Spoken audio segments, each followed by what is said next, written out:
నమస్తే, welcome to RTV. ప్రస్తుతం హైడ్రా అధికారులు తెలంగాణలో హైదరాబాద్లో చేపట్టిన కూల్చివేతలు, ఎస్పెషల్లీ ఈరోజు కన్వెన్షన్ కూల్చివేతపై తప్పు ఎవరిది?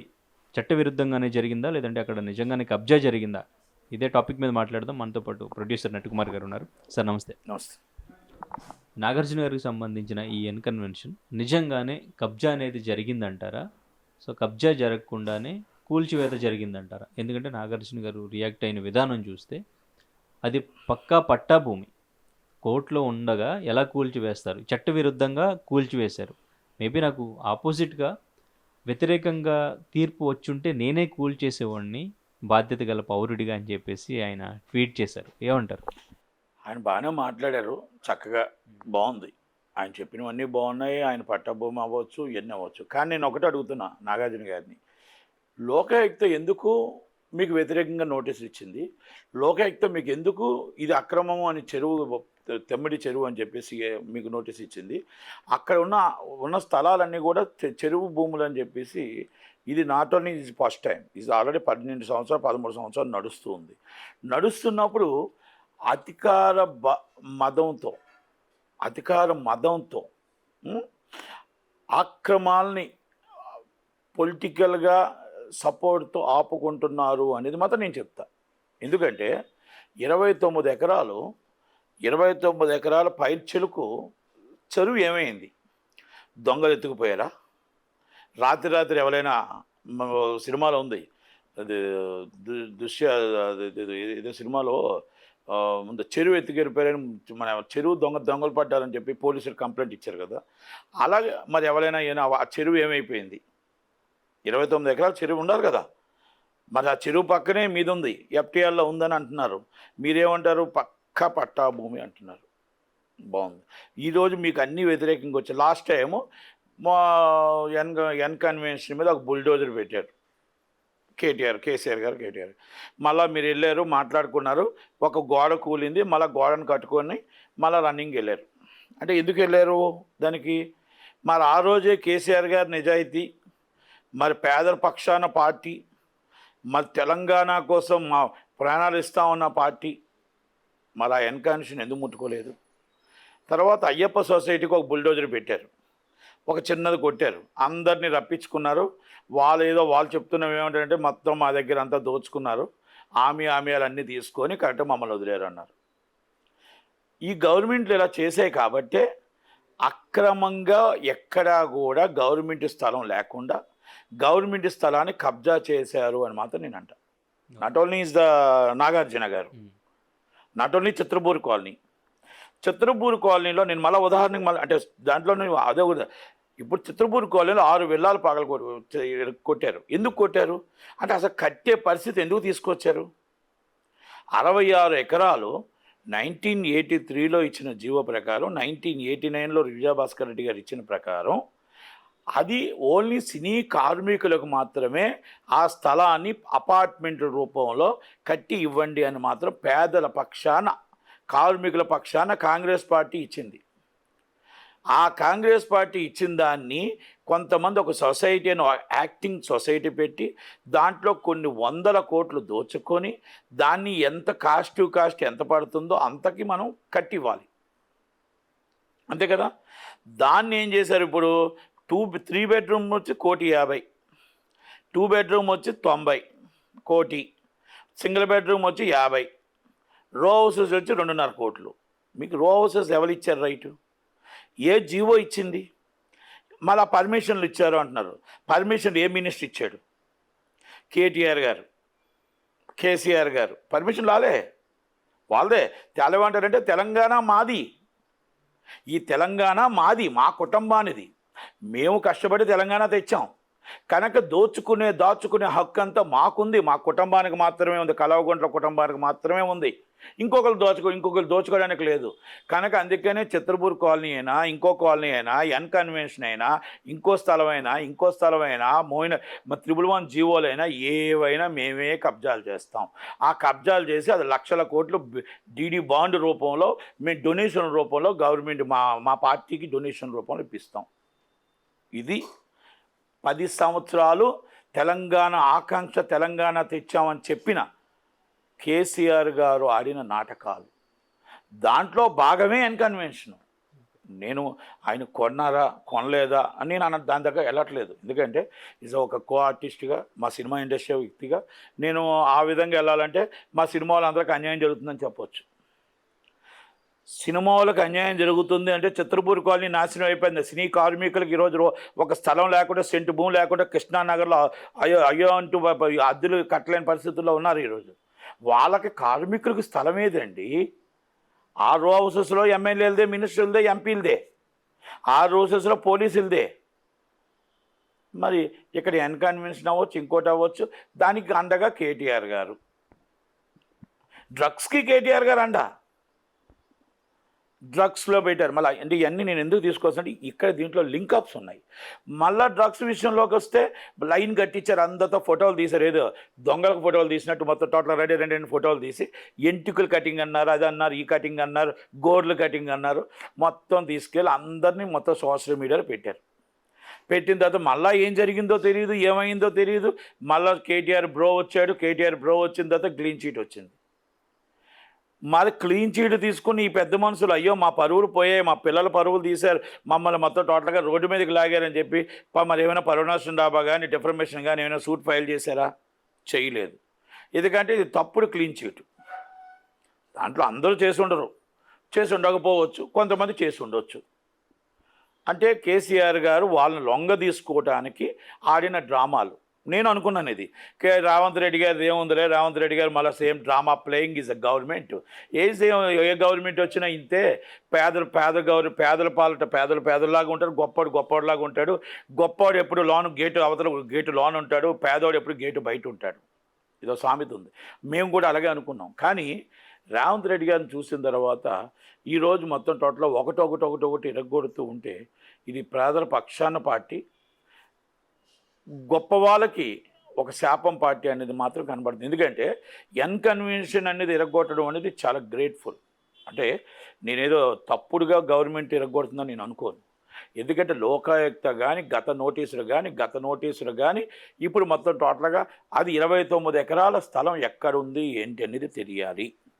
ఆ 29 ఎకరాలు ఏ దొంగలు ఎత్తుకెళ్ళిపోయారు, ఎవరు ఎత్తుకెళ్ళిపోయారు, ఏ స్టూవర్ట్పురం దొంగలు ఎత్తుకెళ్ళిపోయారు. ఆ 20 పోనీ ఎన్కన్వెన్షన్ పర్ఫెక్టు, ఆ పక్కనున్న స్థలాలు పర్ఫెక్టు, వెనకాతలున్న అపార్ట్మెంట్లు పర్ఫెక్టు, ముందున్న పర్ఫెక్టు. ఈ 29 ఎకరాలు తుమ్మిడి చెరువు అనే చెరువు ఏమైపోయింది? గతంలో చిన్నప్పుడు మా చెరువు అక్కడ ఉండేదని అని అనేవారు. ఆ చెరువు ఏమైంది? ఎవరు ఎత్తుకెళ్ళిపోయారు? మరి పోలీసులు ఏమైనా ఎంక్వైరీ చేశారా? సిబిఐ సిఐడి ఏమైనా ఎంక్వైరీ పెడుతున్నారా? పెట్టి ఆ చెరువు ఎక్కడ ఉందో, ఏ దొంగలు తీసుకెళ్లారో, ఏ కిడ్నాపర్లు తీసుకెళ్లారో ఆ కిడ్నాపర్లని మొత్తం పట్టుకొని మొత్తం ఆర్మీని అన్ని పెట్టి టీం పెట్టి ఆ చెరువుని తీసుకొచ్చి అక్కడ పెట్టండి. అంతే కదా. మరి ఇప్పుడు ఎన్కన్వెన్షన్ వచ్చి ఆయన ఏమంటాడంటే మాకే పాపం పుణ్యం పక్కా పట్టా భూమని ఈయన అంటాడు. ఆ పక్కన ఉన్న వాళ్ళు ఏమంటారంటే ఇది పక్కా పట్టా భూమని వీళ్ళు అంటారు. ఆ వెనకాతల అపార్ట్మెంట్ అది పక్కా పట్టా భూమి అంటారు. ముందు వేసిన 100 ఫీట్ రోడ్డు 200 ఫీట్ రోడ్డు ఇది పక్కా పట్టా భూమి అంటారు. ఈ చెరువు ఏమైపోయింది? ఈ చెరువు ఎవరు కిడ్నాప్ చేశారు? ఆ కిడ్నాప్ చేసిన కిడ్నాపర్లు ఏమైనా డిమాండ్ చేశారా? ఆ కిడ్నాపర్లు ఏమి అడిగారు? ఎన్కన్వెన్షన్ ఏమైనా డొనేషన్ అడిగారా? లేకపోతే ఇంకోటి అడిగారా? లేకపోతే మీ అన్నపూర్ణ స్టూడియో అడిగారా? నేను అడుగుతున్నా. పోలీసులు మరి ఆ కిడ్నాప్ని ఎందుకు పట్టించుకోలే? ఆ చెరువు కిడ్నాప్ అయిన 29 ఎకరాల చెరువుని పోలీసులు ఎందుకు నిమ్మకు నీరెత్తినట్టు కేసీఆర్ గారు, కేటీఆర్ గారు తెలంగాణ మనది, తెలంగాణ మాది, తెలంగాణ కలవగుంట్ల కుటుంబానిది అన్నప్పుడు అది ఎవరు కిడ్నాప్ చేశారు? కలవగుంట్ల కుటుంబం కిడ్నాప్ చేశారా? లేకపోతే అంతకుముందే కిడ్నాప్ అయ్యిందా? మరి అది కూడా తెలియాలి కదా. అంటే ఇది అన్యాయం అంటే, ఇది ఇరగొట్టడం అన్యాయం అంటే మరి ఆయనకి న్యాయం జరగాలంటే ఈ చెరువు కిడ్నాప్ చేసిన వాళ్ళు ఎవరో పట్టుకోవాలంటే ఇక్కడ లోకల్ పోలీసులు వాళ్ళు అవ్వకపోతే ఆర్మీని ఎంటైర్ మొత్తం టోటల్గా టీంని దింపి శాటిలైట్ నుంచి ఫొటోస్ తీసి ఆ శాటిలైట్ నుంచి ఎక్కడుందో ఈ చెరువు అనేది తీయాలి. అది కూడా తీసాము అని అన్నారు. ఏదో ఉదయం నేను టీవీలో చూసాను. మేము శాటిలైట్ని తీసామండి, శాటిలైట్ని తీస్తే ఇదిగోండి ఇక్కడ ఈ చెరువు వచ్చి ఎన్కన్వెన్స్లో కిడ్నాప్ అయి ఉంది, కొంచెం ఆ పక్కన కిడ్నాప్ అయి ఉంది, ఈ పక్కన కిడ్నాప్ అయి ఉంది, ఇదిగో సగం కిడ్నాప్ చేశారు. ఈ కిడ్నాపర్ను పట్టుకోవడానికే మేము అందరం హైడ్రా అనేది వచ్చాము అని అన్నారు. మళ్ళీ ఆ కిడ్నాప్ శాటిలైట్ని చూపిస్తుంది అంటున్నారు. మరి శాటిలైట్ అబద్ధం చెప్పదుగా. మరి కిడ్నాప్ ఎన్కన్వెన్స్లో ఉన్నప్పుడు కిడ్నాపర్ను పట్టుకోవడానికే టీం వచ్చి ఉంటుంది. అంతే కదా. కిడ్నాపర్లను అరెస్ట్ చేయడానికి, కిడ్నాపర్లను పట్టుకోవడానికి నోటీసులు ఇస్తారా? మీకోసం ముందుగానే స్వాగతం పలుకుతారు ఏంటి? కాదు కదా. కనుక నేను ఎందుకు ఇది నేను చెప్పాల్సి వచ్చిందంటే, మనం కట్ అయింది నేను నిజాయితీ పడినప్పుడు అక్కడ ఏదో ఒక పొరపాటు జరిగి ఉండాలా.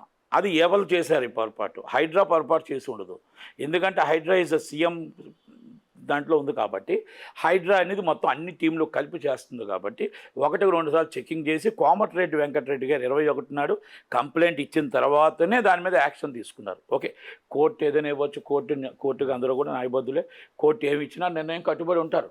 అంటే కోర్టులో కేసు ఉండంగా ఇప్పుడు చట్టవిరుద్ధంగానే వారు కూల్చేశారు.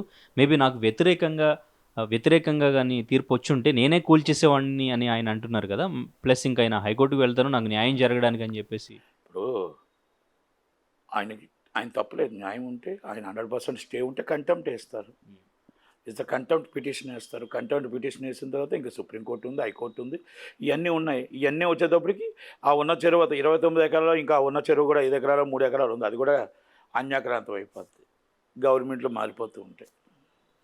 అంటే నేనేమంటున్నానంటే, కోర్టు కేసులు సుప్రీంకోర్టు అంటే నేనేమంటున్నానంటే కోర్టు కేసులు 3 నెలల్లో ఎనీ ఆర్డర్ పాస్డ్ అని చెప్పి ఏదైనా ఇవ్వగలిగితే అప్పుడు ఈ అన్యాయక్రాంతం కాకుండా ఉంటాయేమో. మరి కోర్టు లిమిట్ అంటే ఇప్పుడు ఒక స్టే తీసుకొస్తున్నారు, అక్కడ ఆటోమేటిక్గా stay continue is there continue. High court తర్వాత సుప్రీంకోర్టు అయితే మనం పిల్లలు ఆల్రెడీ నేను ఒక చిన్నప్పుడు చూశాను ఆ చెరువు, అక్కడ నా చిన్నప్పుడు చూశాను, ఇప్పుడు చూస్తే మొత్తం అన్నీ వచ్చేస్తున్నాయి. అలాగా డిఫరెంట్. ఇప్పుడు నేను ఇక్కడ 7 ఎకరాల దగ్గర చూశాను, నా చిన్నప్పుడు చూశాను. రోడ్డు నుంచి ఆ కొండ నుంచి పైకి వెళ్తూ వచ్చేవాళ్ళు, పైకి దిగుతూ వచ్చేవాళ్ళు నా చిన్నప్పుడు. ఇప్పుడు చూస్తే మొత్తం టోటల్ రోడ్లు వేసేసి బ్రహ్మాండంగా వేసేసి ఉన్నాయి, వాల్యూలు పెరిగిపోయినాయి. అంటే మనమేమంటున్నాం అంటే కోర్టులు కూడా స్టే వచ్చింది, అది ఇమ్మీడియట్లీ ఆ స్టేని కానీ ఇప్పుడు అది గవర్నమెంట్ కూడా యాక్టివ్ తీసుకోవాలి. యాక్టివ్గా పిటిషన్ వేసి దాని మీద మొదట్లో వేకెట్ పిటిషన్ వేసి ఇమ్మీడియట్లీ ఆర్గ్యుమెంట్స్ చేసి దాన్ని ఫినిష్ చేయాలి. ఇప్పుడు ఒక్కసారి స్టే వచ్చింది కదా మనకు సంబంధం లేదని వదిలేస్తే బాధ్యత ఎవరిది ఉంటుంది? గవర్నమెంట్ది ఉంటుంది. గవర్నమెంట్ ఆల్రెడీ వెకెట్ పిటిషన్ వేయాలి, ఆర్గ్యుమెంట్ చేయాలి, ఆర్గ్యుమెంట్ చేసి ఫినిష్ చేయాలి. అది కనుక నేను హైడ్రా చేస్తున్న పని నేను స్వాగతిస్తున్నా. అంటే ఇంతకుముందు గవర్నమెంట్లో జరిగింది, ఇప్పుడు గవర్నమెంట్లో జరగడానికి దీంట్లో ఏమైనా కక్ష సాధింపు చర్యలు ఏమైనా ఉన్నాయి అనుకోవచ్చు అంటారు? కక్ష సాధింపు చర్యలు ఏముండవు. అప్పుడు దాచుకున్నారు, ఇది స్ట్రేట్ ఫార్వర్డ్గా చెప్పగలుగుతాం. ఆ రోజు ఎన్కన్వెన్షన్ గోడ ఎరగొట్టి తగ్గమది ఎందుకు ఎరగొట్టలేదు అంటే, అయ్యప్ప సొసైటీ ఒక ఫ్లోర్ ఎరగొట్టి ఎందుకు ఎరగొట్టలేదు అంటే, డ్రగ్స్ మీద అందరినీ లైన్ కట్టించి డ్రగ్స్లో అంత క్లీన్ చిట్ ఉంటుండగా ఒక్క కేసు కూడా డ్రగ్స్ మీద పెట్టకుండా డ్రగ్స్ ఇష్టం వచ్చినట్టు పెరిగి పబ్బులు పెరిగిపోయి పబ్బుల్లో ఇష్టం వచ్చినట్టు ఆడ చిన్నపిల్లలు మైనర్ పిల్లలు ఈరోజు మొత్తం ఇష్టాసరంగా డ్రగ్స్ అంటే హైదరాబాద్ బ్రాండ్ అన్నట్టు పరిస్థితి తీసుకొచ్చారంటే అది ఎవరు? టీఆర్ఎస్ పార్టీ కాదా? అది కాదా అని అడుగుతున్నా. సినీ ఇండస్ట్రీని సర్వనాశనం చేసిన టీఆర్ఎస్ పార్టీ కాదా? ఈ కేటీఆర్ గారు కాదా? మీరు నాకు చెప్పండి. ఒకవేళ ఎవరైనా సరే కాదు మేము చాలా మంచి వాళ్ళమి, మేము చాలా చక్కగా ఉన్నాం, మేము చక్కగా గవర్నమెంట్ పాలించాం, సినిమా ఇండస్ట్రీని అబ్బుగా తీసుకొచ్చాం అని చెప్పమనండి ఒక్కసారి. పేదవాడి జీవితంలో శాపంగా తయారైంది టీఆర్ఎస్ పార్టీ. కార్మికుడు శాపంగా తయారైంది. డబ్బున్నవాడిది రాజ్యం అయింది. డబ్బున్నవాడిది ఆంధ్రవాడైనా, తెలంగాణ వాడైనా, బీహార్ వాడైనా ఎవరైనా అనవసరం, మీకు డబ్బు ఉందా డబ్బు లేదా రెండే మాత్రం వెతుక్కున్నారు. డబ్బు లేనివాడు గేటు బయట, డబ్బు ఉన్నవాడు లోన. బ్రో రమ్మని చెప్పి కూర్చోబెట్టారు. వాళ్ళు ఒకటే చెప్పారు, సినిమా ఇండస్ట్రీ అంటే మాకు 5గురే. ఒకటి నాగార్జున గారు, ఒకటి రామానాయుడు గారు, అదే సురేష్ బాబు గారు, ఒకటి చిరంజీవి గారు, ఒకటి మాకు Balayya Babu. Is of only 5 members and cinema industry. Not only is a కార్మికులు ఉంటారేంటో మాకేం తెలుసు. మీరు ఆల్రెడీ చిత్రపూర్ కాలనీలో వాళ్ళకి రో హౌసెస్ కావాలి, విల్లాస్ కట్టాలి. కార్మికుడికి అయితే స్థలం వద్దు. కార్మికుడు కృష్ణానగర్లోనే ఆకలితో అలమటించిపోవాలా. నిజంగా మల్టీప్లెక్స్లో పేదవాడు సినిమా చూసే పరిస్థితి తీసుకొచ్చారా వీళ్ళు?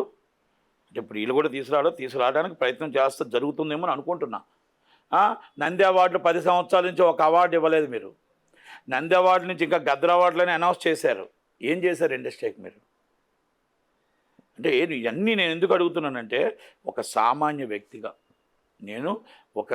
వ్యక్తిగా ఎక్స్ కాంగ్రెస్ నాయకుడిగా నేను అడుగుతుంది కేటీఆర్ గారిని, ఈ నిజాల అబద్ధాల ప్రజలు చూస్తున్నారు.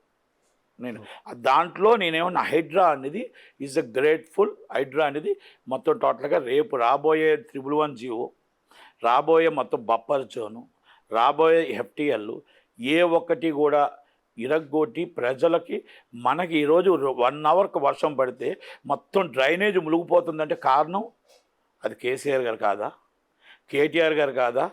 బ్రాండ్ అన్నారు, ఏం బ్రాండ్? అమెరికాకి బ్రాండా? 1 అవర్లో మునిగిపోతున్న బ్రాండా? అమెరికాలో హైదరాబాద్ బ్రాండే. 1 అవర్ వర్షం పడితే మొత్తం జనాలు కొట్టుకుపోతున్నారు నాళ్ళల్లో. మరి ఆ పరిస్థితిని ఇప్పుడు తీసుకురావడానికి మనం ఆ గవర్నమెంట్ ఈ గవర్నమెంట్ అంటున్నాం. ఈ గవర్నమెంట్ ప్రయత్నం చేస్తుంది, చేయనీయండి, దాన్ని స్వాగతిద్దాం. డ్రైనేజ్ మీద ఉన్న టోటల్గా డ్రైనేజ్ మీద ఉన్న బఫర్ జోన్ ఎవరైతే బిల్డింగ్స్ ఉన్నాయో వాళ్ళని ఇరగ్గొట్టి ఆ డ్రైనేజ్ మొత్తం టోటల్గా పూర్తి చేస్తాం అంటున్నారు. తప్పే ఉంది దాంట్లో. అప్పుడు చెయ్యకపోతే మనం అడగవచ్చు, 9 నెలలు అయింది గవర్నమెంట్ వచ్చి, ఇంకా 4 సంవత్సరాలు 3 నెలలు ఉంది, చేద్దాం. వాళ్ళు ప్రయత్నం చేస్తున్నారు. Is the very sincere officer and honest officer is Ranganath గారు. ఆయన డ్యూటీ ఆయన చేస్తున్నాడు. అలాగే చాలామంది సిన్సియర్ ఆఫీసర్ డ్యూటీ. అందుకే అంటారు ఐఏఎస్కి ఐపీఎస్కి స్వేచ్ఛ ఇస్తే బ్రహ్మాండమైన రాష్ట్రం ఉంటుంది. ఐఆర్ఎస్, ఐపీఎస్, ఐఏఎస్ వీళ్ళ ముగ్గురికి స్వేచ్ఛ, మనం వాళ్ళకి స్వేచ్ఛ ఇవ్వగలిగితే మనం బ్రహ్మాండమైన రాష్ట్రాలను చూడొచ్చు. వాళ్ళకు ఒక ఫోన్ పెట్టి ఒక చిన్నది ఇది పెడితే వెంటనే ఒక ఫోన్ వస్తుంది. అది మన సొంత, మా అన్నయ్యది, మా తోడల్లుడిది, మా సడ్డకుడిది, మా బామ్మడిది, అది నాదే. నేను కేటీఆర్ గారు చాలా చక్కగా చెప్పాడు. నేను తప్పు చేశానని చెప్పట్లేదు, అది నా ఫ్రెండ్ది, అది ఏ జోన్లో ఉందో నాకు తెలియదు, కానీ ముందు నాది ఇరగొట్టే ముందు అక్కడ పొంగులేటి సుధాకర్ రెడ్డి గారిది, గుత్తా అందరిది ఇరగొట్టాను అంటున్నాడు. ఫస్ట్ మీరు నిజంగా రాజకీయ నాయకుడు అయితే 10 సంవత్సరాలు తెలంగాణ మనది, మేము తెలంగాణ బిడ్డల కోసం తెచ్చుకున్నామని అని మీకు ఉంటే, చిత్తశుద్ధి ఉంటే ఫస్ట్ మీరు దాంట్లో డిస్మాంటిల్ చేసేసి చెయ్యండి అని కూర్చోబెట్టాలి. చెయ్యండి, నేను డిస్మాంటిల్ నేనే చేసేస్తానని చెప్పాలా, కానీ అది చెప్పలే ఆయన. అది కనుక ఎదుటివాడు వాళ్ళు తప్పు చేశారు, నేను ఎందుకు చేయకూడదు అంటే మీరు ఏమంటున్నారు, మీరు ఓన్ చేసుకుంటున్నారు. తెలంగాణ నాది, తెలంగాణ నాట్ ఓన్లీ మనది కాదు, తెలంగాణ నాది. మా నాన్నగారు ఉద్యమంతో తెలంగాణ తెచ్చారు, మా చావు నోట్లో నోరు పెట్టి మా తెలంగాణ తెచ్చారు. ఆ తెలంగాణ కింద మీరు అందరూ కూడా మా కింద ఉండవలసిందే.